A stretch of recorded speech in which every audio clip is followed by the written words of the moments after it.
अस्सलाम वालेकुम दोस्तों, आज मैं आपके लिए बहुत ही स्पेशल रेसिपी लेकर आया हूँ जो कि पंजीरी की रेसिपी है।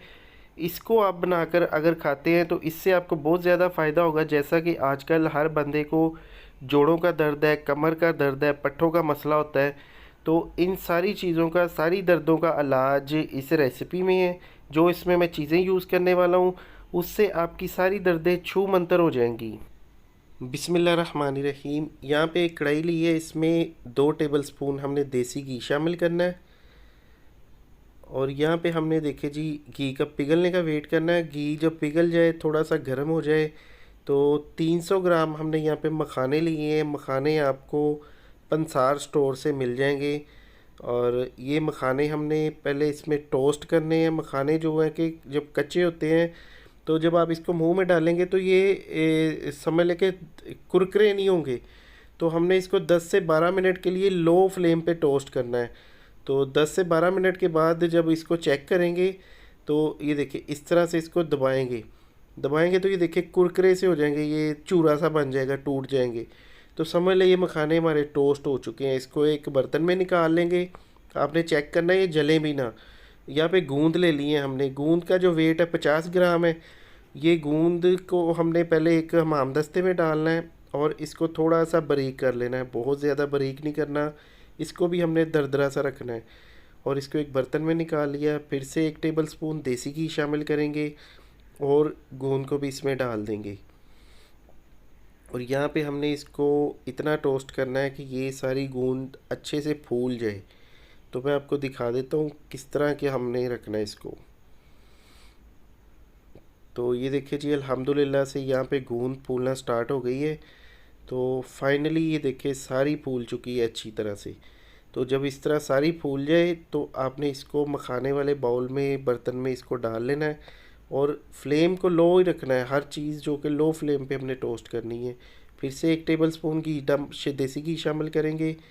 यहाँ पे हमने बादाम ले लिए हैं, तकरीबन हमारे पास 100 ग्राम बादाम है।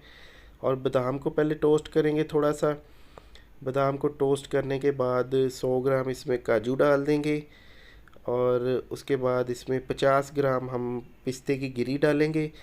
और इन चीज़ों को भी हम टोस्ट कर लेंगे। इसकी निशानी ये है कि काजू जब थोड़ा सा कलर चेंज करना स्टार्ट करे तो हमने इसको निकाल लेना है। तो ये जो ड्राई फ्रूट्स है आप अपनी मर्ज़ी के मुताबिक ज़्यादा भी कर सकते हैं, कम भी कर सकते हैं। इसको भी एक प्लेट में शिफ्ट कर लिया है। अभी फिर से 1 टेबल स्पून देसी घी शामिल करेंगे और इसमें चारों मगज़ डालेंगे। चारों मगज़ का वेट भी 100 ग्राम है। तो इसको भी हम अच्छी तरह मिक्स करेंगे। और मिक्स करने के बाद इसको थोड़ा सा टोस्ट करेंगे और इसमें किशमिश डाल देंगे। तकरीबन 50 ग्राम, 50-60 ग्राम अपने टेस्ट के मुताबिक किशमिश डाल लें। और इन दोनों चीज़ों को अच्छी तरह टोस्ट करना है। और मगज़ जो कि पटाखे मारना स्टार्ट करेंगे तो इसको हमने छोड़ देना है और प्लेट में निकाल लेना है। और फिर से 4 से 5 टेबल स्पून देसी घी शामिल करेंगे और आधा किलो इसमें सूजी शामिल करेंगे।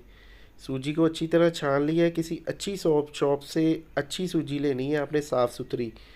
और अच्छी तरह इसको मिक्स करेंगे और हमने इसको इतना भूनना है कि इसका कलर भी चेंज हो जाए और इसमें से एक अच्छी सी खुशबू आना स्टार्ट हो जाए। तो हमने इसको फ्लेम को बंद कर देना है।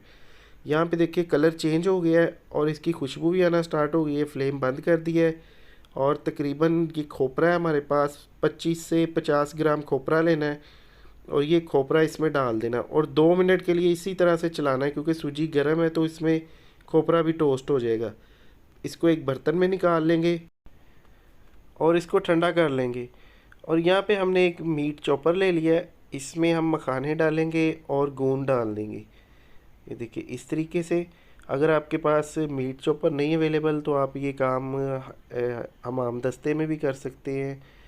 तो ये डालने के बाद इसको हमने अच्छी तरह ग्राइंड करना है। ये देखिए इसका पाउडर बना लेना है। तो पाउडर जो कि बहुत ज़्यादा बारीक नहीं बनेगा, क्योंकि ये मखाने, तो इसका थोड़ा सा जो कि दरदरा सा पाउडर बनेगा इस मीट चॉपर में। तो मैं आपको दिखा देता हूँ। ये देखिए इस तरह का दरदरा सा पाउडर बना लिया है। और अभी ये ड्राई फ्रूट्स भी हमने इसमें शामिल कर देने हैं। और ड्राई फ्रूट्स डालने के बाद इसको हमने 30 से 40 सेकंड के लिए मशीन को चलाना है।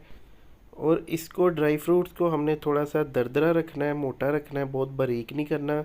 बारीक से टेस्ट में फ़र्क तो नहीं आता, लेकिन जो थोड़ा सा मोटा ड्राई फ्रूट्स आता है ना मुंह में, तो बहुत मज़ा आता है उसका, बड़ा ज़बरदस्त होता है। इस रेसिपी में मैं ऐसे ही बनाता हूँ। तो यहाँ पे देखिए ये हमारा जो कि ग्राइंड हो चुका है। तो अभी इसकी मिक्सिंग की बारी आ गई है। एक हमने खुला बर्तन ले लेना है, इसमें सूजी डाल लेनी है, सूजी ठंडी हो चुकी है। उसके बाद ये ड्राई फ्रूट्स इसमें डाल देने हैं, और ये चारों मगज़ और किशमिश आ गई है हमारे पास, ये भी इसमें डाल देंगे। और यहाँ पे इम्पोर्टेंट बात है, 125 ग्राम मैंने इसमें चीनी डाली है। तो चीनी आपने अपने टेस्ट के मुताबिक डालनी है। कुछ लोग बहुत ज़्यादा पसंद करते हैं, कुछ मीठा कम पसंद करते हैं। और अगर चीनी नहीं डालना चाहते, कोई हेल्थ का मसला है, शुगर का प्रॉब्लम है, तो इसमें आप शक्कर भी इस्तेमाल कर सकते हैं। और यहाँ पे देखिए इसको हमने अच्छी तरह मिक्स करना है, और मिक्स करने के बाद इसको एयर टाइट कंटेनर में डाल के हम रख सकते हैं, और ये ख़राब नहीं होगा। पूरी सर्दियाँ आप इसको एंजॉय करें। और इसका इस्तेमाल का तरीका ये है कि 2 चम्मच आपने सुबह लेने हैं, 2 चम्मच आप शाम को खाएं, और इसके साथ अगर पॉसिबल है तो नीम गर्म दूध ले लें। तो इंशाल्लाह इससे आपको बहुत ज़्यादा फ़ायदा होगा। जोड़ों की, पट्ठों की दर्दें, कमर की दर्द, ख़ास तौर पे कमर की दर्द इससे दूर हो जाएगी। और अगर आपको ये वीडियो अच्छी लगे तो वीडियो को लाइक करें और दोस्तों के साथ शेयर करें, और चैनल को सब्सक्राइब कर लें। इसी के साथ दे समीउल्लाह को इजाज़त। बहुत सी दुआओं में याद रखिएगा। अल्लाह हाफिज़।